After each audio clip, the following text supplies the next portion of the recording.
Sérgio Vale, nosso especialista CNN em economia, me faz companhia hoje. Em companhia e em economia. Sérgio, bem-vindo. Bom dia, Thaís, tudo bem?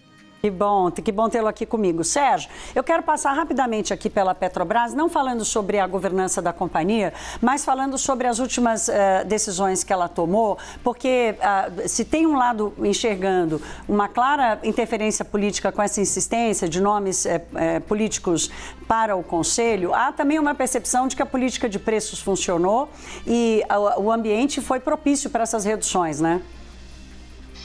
Pois é, as duas coisas vieram em conjunto, né, Thaís? A gente teve o governo trabalhando pela queda do imposto, do ICMS especialmente, e em conjunto a gente teve a queda do preço do petróleo, do barril de petróleo lá fora, e uma certa acomodação da taxa de câmbio que a gente está vendo nesse momento.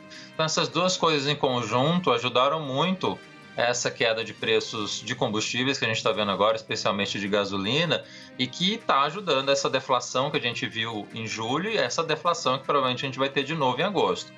O lado bom é a queda de preço de petróleo, o câmbio mais tranquilo, isso é o comportamento normal esperado que a gente tem da Petrobras de fazer o ajuste necessário de preço por conta disso.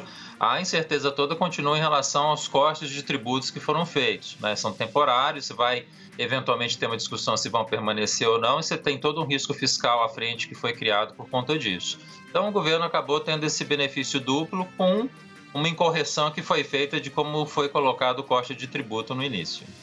Sérgio, quero aproveitar essa sua fala sobre a redução dos preços e da deflação, da possibilidade de deflação, porque o governo está comemorando a deflação e o Roberto Campos Neto, por outro lado, está dizendo, olha, o processo inflacionário segue muito pressionado, tem muita incerteza pela frente, o juro vai ter que ficar muito alto. A mesma coisa nós estamos vendo, tirando o carregamento político, nós estamos vendo lá fora. Eu queria te ouvir um pouco sobre esse ambiente em que o mundo vai ter que aprender a conviver com uma inflação mais alta e com juros também mais altos. Como é que você vê esses processos aqui no Brasil e lá fora?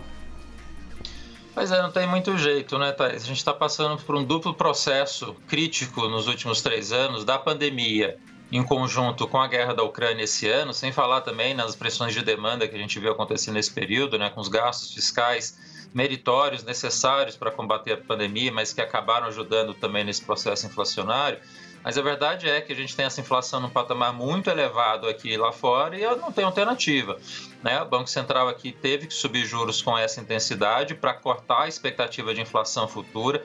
O governo está comemorando a inflação mais baixa agora, e é de se comemorar. A gente tem uma inflação que antes era entre 9% e 10% no final desse ano, vai ficar na casa de 7%, mas as expectativas de inflação pelo mercado continuam subindo para 2023 e para 2024. Então o BC continua aí com pepino na mão para corrigir nos próximos 2 anos, que demanda esse esforço de juros.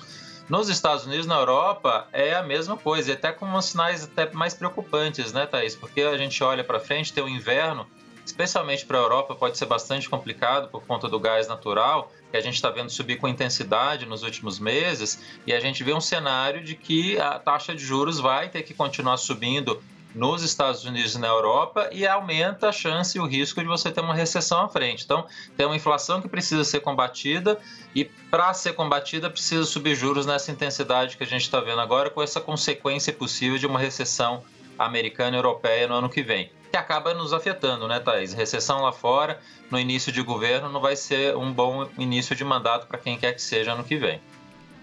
Acho que esse último ponto seu foi importante, Sérgio, dizer que o Brasil não consegue se descolar tanto desse movimento, inclusive porque depende muito das exportações. Sérgio, obrigada. Bom fim de semana para você. Obrigado, Thaís, para você também. Até a próxima.